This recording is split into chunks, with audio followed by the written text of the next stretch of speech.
Good afternoon, everybody.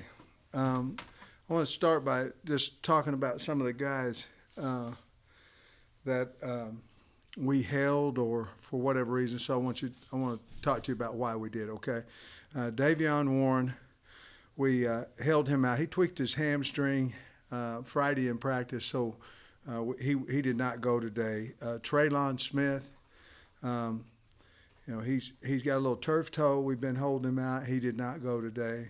Ricky Stromberg had a little bit of a sprained MCL, and he's been practicing on and off. But because he really got cleared to come back on Thursday in limited contact, we did not play him today. And Jalen Catalon, last scrimmage, had a shoulder that was beat up a little bit, and we have been doing some medical work on him, and that medical work did not allow him to practice today. All four of those guys will be ready. Most of them will be ready to participate in practice on Monday. The other section is different, and I won't comment on any of their injuries, but I will tell you that each guy that I'm getting ready to talk about, I believe, will be ready for Rice, okay? But they certainly, if we played Rice today, they would not have played, okay? So that's Traylon Burks, T.J. Hammonds, A.J. Green, and Sam Lloyd. They did not play today, but I expect all of them to be ready for the Rice game. All right, with that, I'm ready to roll. Go ahead, Trey. Yeah, Coach, just overall thoughts on how things went today, offense, defense, special teams. I thought it was very physical scrimmage. Last week, Trey, I believe that our defense lasted, if that is how you call it, they outlasted the offense, I believe, last week, and I don't believe that this week. I think the offense, in the second half, I think the offense came back and did some really nice things. It was a pretty even scrimmage. Maybe the defense had gotten the better of the offense a little bit early in the first half, and I believe the offense responded, which I didn't feel like they did last week. Special teams, I thought we were good. We have to get better kicking field goals.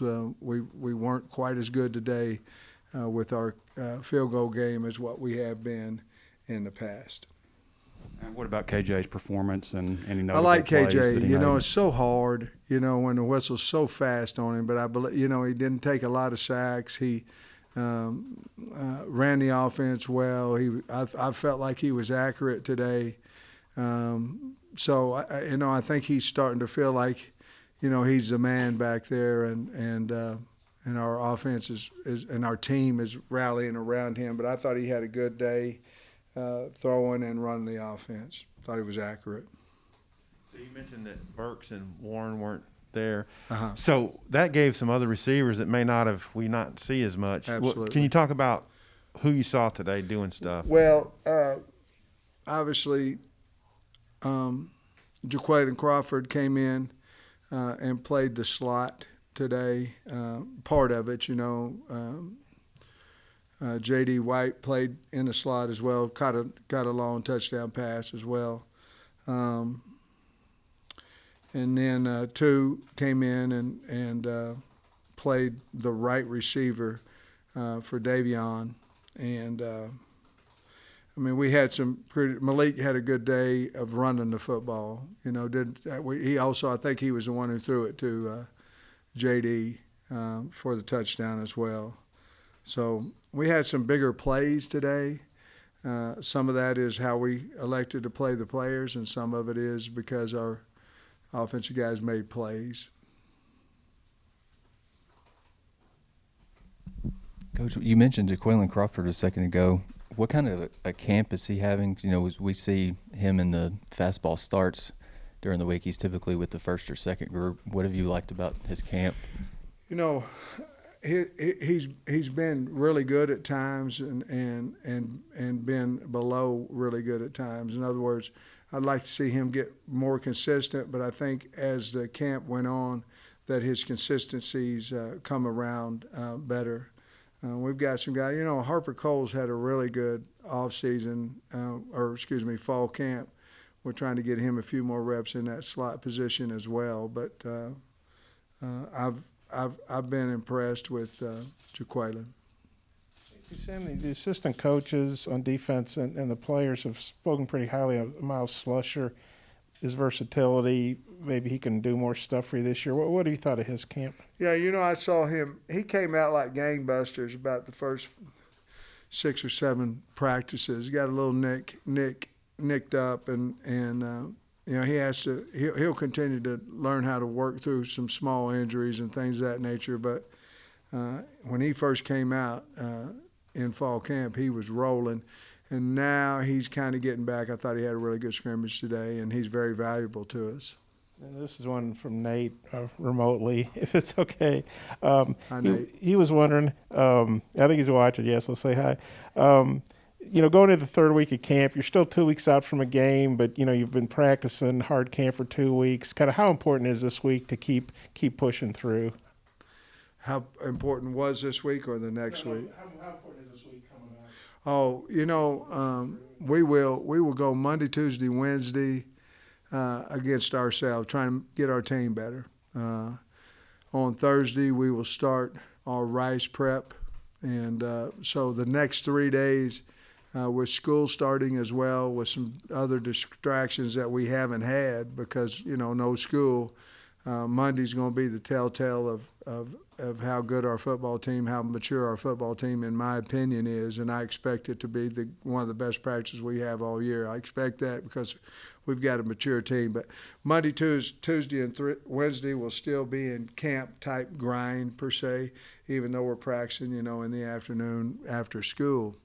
And then, of course, Thursday, then that's when the real excitement for the kids becomes because you're starting for rice. I had a question about your pass protection from last week. You said there was some stuff. What'd you see from it and versus, what'd you see from the pass rush? Well, the pass rush was still very good. The pass protection was much better. There was still, some things that the defense is doing to us where we need to get the ball out of our hands. And I thought we got better in the second half of that scrimmage than we were in the first half. If I had any disappointment, I thought we did a pretty good job of turnovers today. We had a couple tip balls that ended up in interceptions, and then we had an exchange. I believe it was with the threes. It might have been with the twos, but I think it was with the threes. We had an exchange problem, put the ball on the ground. Anytime that you practice ones, twos, and threes and you have 120 play series, you got to kind of break it down in your mind of what really did happen, what didn't, because you've got so many kids playing, that some of them are just getting ready to play in a game and they're not quite there yet. So it'd be very hard to go, well, we had this guy. We always play 1 versus 1s and 2 versus 2s, and we start 1 versus 2s and all that. You guys have been to the scrimmages in the spring, so you know how we work.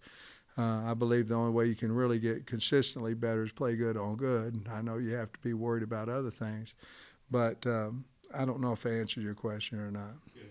You didn't mention penalties, so they were better this week? Much better. Our jumping off sides on defense and our illegal procedures on offense were much better. That was kind of one of the goals that we gave to the team going into the scrimmage. I'm not telling you that we didn't have them. I'm telling you that we certainly cut that situation down. So you mentioned the real stuff, so that's the 1 versus 1s. What did you see when KJ and the 1s were up against the 1s? Well, you look at it, and I felt like our defense was ready to go. I'm not saying our offense now. I can't remember exactly, but I think they may have three and out of the offense the very first time they went out there. Then I think the offense may have gotten a first down and then stalled in the second one. And then in situation football, the offense played well. When you're talking about red area, low red, get the ball back, those situations, I felt like the offense played well. Coach, statistically, how did KJ perform? Did he have touchdown passes? You mentioned a couple tip balls that were intercepted. I don't know. Did he? Anybody had Did those? KJ throw a touchdown pass today? I don't know, Trey. I know Malik had a long run for a touchdown, threw a long pass for a touchdown, but I don't feel like KJ had a bad scrimmage. I just I'm trying to run the scrimmage, and I at times I'm not for sure exactly who did what out there as far as who it is, because I'm watching both sides of the ball, but I do feel like, just without looking at the tape, that KJ did a nice job of distributing the ball, staying away from sacks, his reads. I felt like another thing that we need to improve on was our quarterback reads. I asked, KB and them, they tally every day a percentile of reads. To me, it's not like you're reading the dictionary. You're reading a 260-pound guy over there, and to me, he's up the field. I hand the ball off. He's not. I run it or I throw it.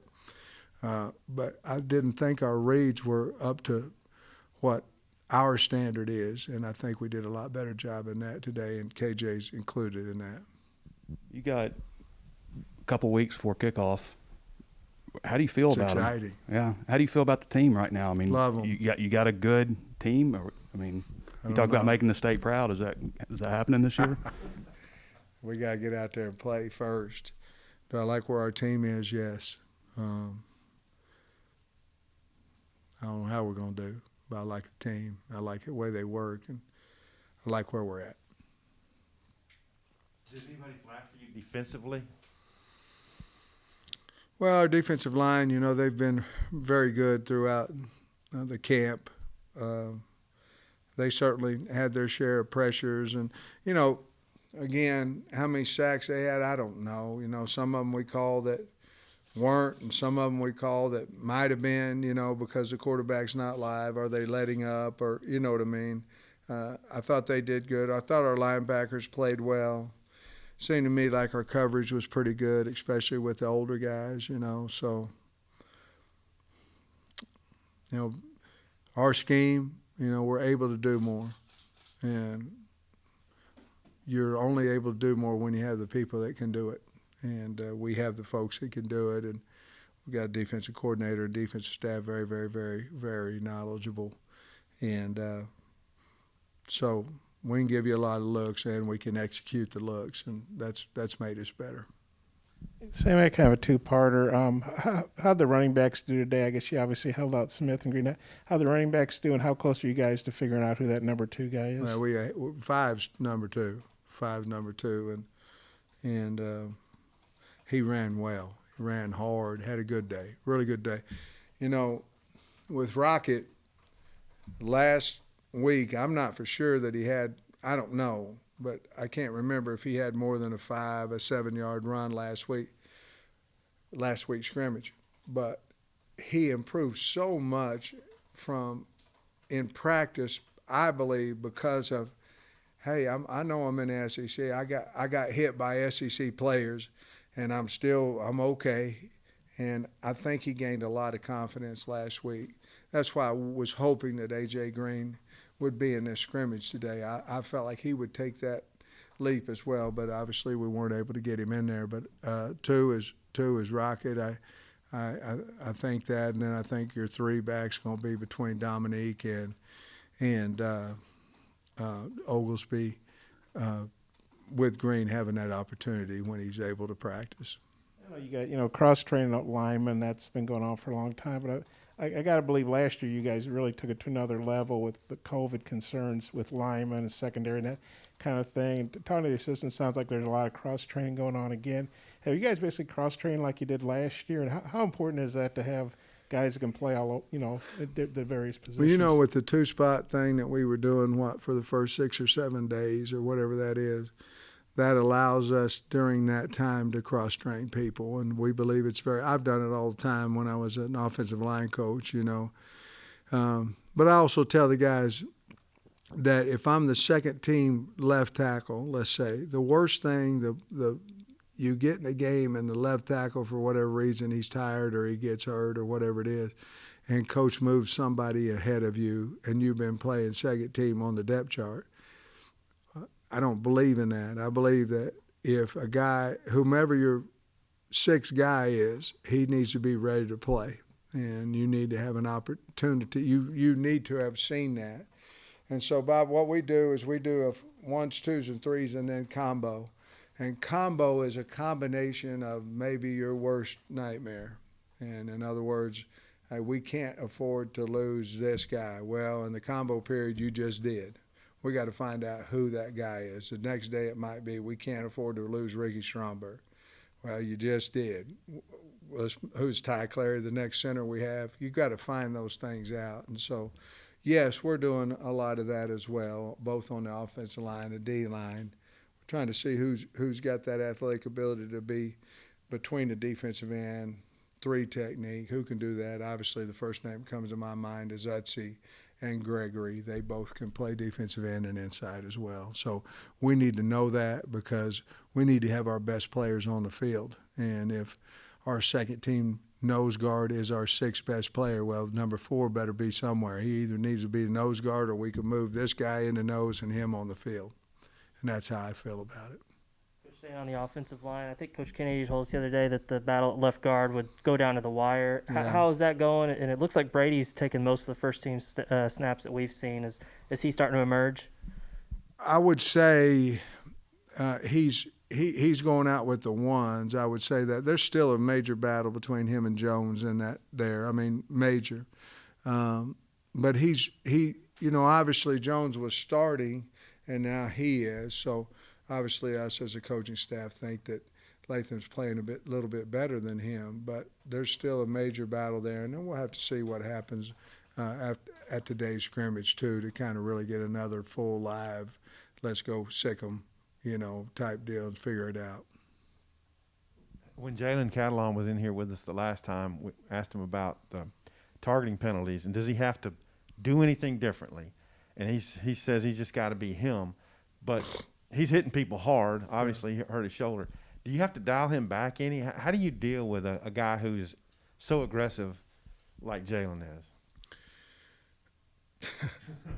You just explain the rule. I think everybody thought it was helmet to helmet. It's not. It's anything to helmet. And I think a lot of our guys, don't understand that if it's not. I mean, it can be shoulder to helmet. I mean, if you hit a guy in the head, that's targeting, and so we just have to continue. He did a lot better after he got his first one last year, and then had an unfortunate one, and I forget the game, maybe LSU, and that was unfortunate. Remember when we had Dan Skipper here, and then every time he did anything, we just got to watch out for that with Jalen. What impresses you most about Rocket, and maybe what's your favorite part about coaching him, or what's it been like coaching him so far? You go over to academics, and that's the first guy they mention. Always on time, asking questions, this, that, and that. He is who he is, the way he runs his life, that he's so accountable.